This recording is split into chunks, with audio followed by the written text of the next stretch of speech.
Dylan, by chance, did you catch what Steph said pregame about blah blah blah? And if so, did it have an effect on your emotions going into the game? I wasn't aware. I just know that we need a win. I don't even care if he's gonna add the fuel to the fire. It's phony stuff, but we just came in, ran the game plan, did it to a T, and got a lot of deflections to increase our transition. So. Dylan, so y'all held the Warriors to just 4 offensive rebounds, 5 second chance points. That's something that they've really been kind of getting at y'all in this series. Was there anything different with the game plan and the execution there, or was it just the urgency of an elimination game tonight? Yeah, elimination game raises our, like you said, our urgency. We played better that way. I feel like guys were more locked in, guys were tuned, especially in times when they had their runs.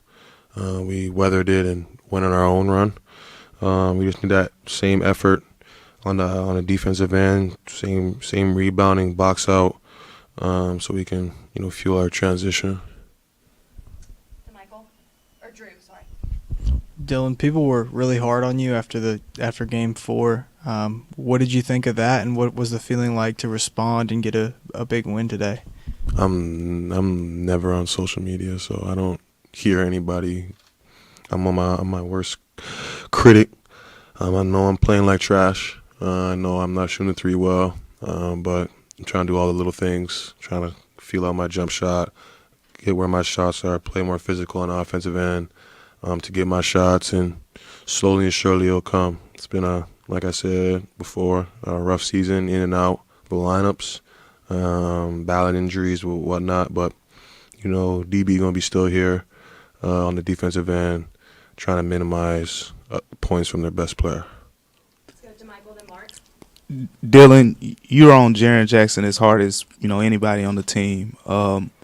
What have you said to him personally, over these last couple games, and just what are you noticing from the way he's playing? He's the key. They got no one to guard him, no one to stop him. He needs to keep demanding the ball, and the Warriors gonna have to adjust and double team him soon, and he's gonna have to learn how to pass the ball out to get his teammates shots, and that's what he needs to do, and try to tell him to stay aggressive. And you're a walking mismatch out there for every single player that guards you, so just keep attacking. Dylan, game 1 you lose by a bucket. Game 4 you lead for all but 45 seconds. Tonight, obviously, what is the feeling in the locker room despite being down 3-2?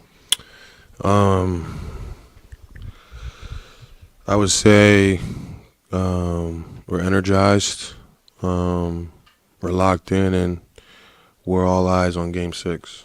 Trying to keep surviving so we can force a Game 7. But first comes Game 6. We got to give all our whole effort and just follow the game plan and work out their adjustments. We'll go then Andre. Dylan, you guys have won many games before without Ja, but the manner in which you won tonight, what does that say about you guys? Next man up mentality. We know how to respond. We know how to, play with each other better than any team in the NBA. And we continuously find ways to keep upping our play.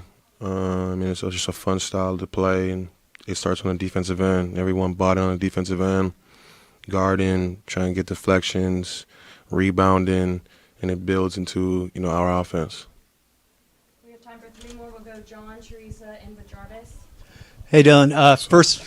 First quarter, looked like you had a drive where you kind of grabbed the back of your leg and might have gone off, maybe gotten it wrapped. I was just wondering how that was feeling and what that was. I was feeling great. I'm ready for Game 6, and ain't nothing going to hold me out of this series. We'll go Teresa. Dillon, you mentioned all eyes on Game 6, but this is a young team, second youngest to be at this stage in a quarter century. The way they focus tonight, how tough is it going to be for this group to take that into Game 6 on Friday night? Very tough, but we're humble in this win, and we got to have that same effort in Game 6. That's the only way we're going to have a chance to win. It's going to be a hostile environment, as you guys know, and we got to come in there with each other and our families that we bring, and muster up some energy and pull out Game 6. Last question, Jarvis. Right here, Dillon. You guys decided to really go big and go bully ball, which seems to really suit your game as far as attacking the paint. Talk a little bit about that strategy and how it worked for you guys tonight. It's Steve-O. Found a way to feed him in the paint. Same with Jaren. And once we get able to, establish the paint, it's easy for us to make threes. We relentlessly crash the boards, relentlessly played off the catch and drive their closeouts. And then ultimately, like I said, it opens up the three. So we had a complete game tonight. But we got to bring that on the road and keep that same effort and energy on the defensive end. Thanks, Dillon. Appreciate it.